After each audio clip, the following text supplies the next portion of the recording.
नमस्कार. खरंच कधी कोण कोणाला वाचवेल, कोण कोणासाठी देवदूत बनेल हे सांगता येत नाही. असाच एका तरुणासाठी चक्क तिकीट कंडक्टर देवदूत बनला आहे.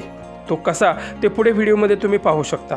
पण त्याआधी मित्रांनो, तुम्ही आपल्या चॅनलवरती नवीन असाल तर आपला RJ मराठी न्यूज चॅनल जरूर सबस्क्राईब करून घ्या. कंडक्टर म्हटलं की एक खाकी वर्दीतली चिडचिडी व्यक्ती आपल्या डोळ्यांसमोर लगेच येते.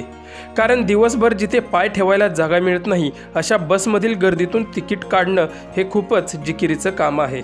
आणि त्यातून पण कोणता प्रवासी कसा भेटेल हे सांगता येत नाही. कधी सुट्ट्या पैशावरून तर कधी इतर पैशांवरून बसमध्ये वादावादी होते.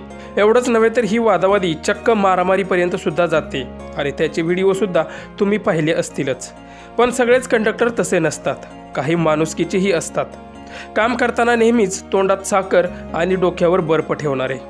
असाच एक कंडक्टर एका तरुणासाठी चक्क देवदूत बनला आहे. व्हिडिओमध्ये तुम्ही पाहू शकता की कंडक्टर सीटला टेकून तिकीट काढत आहे आणि समोर दरवाजाच्या बाजूला एक तरुण आणि एक दुसरी व्यक्ती समोर उभा आहे.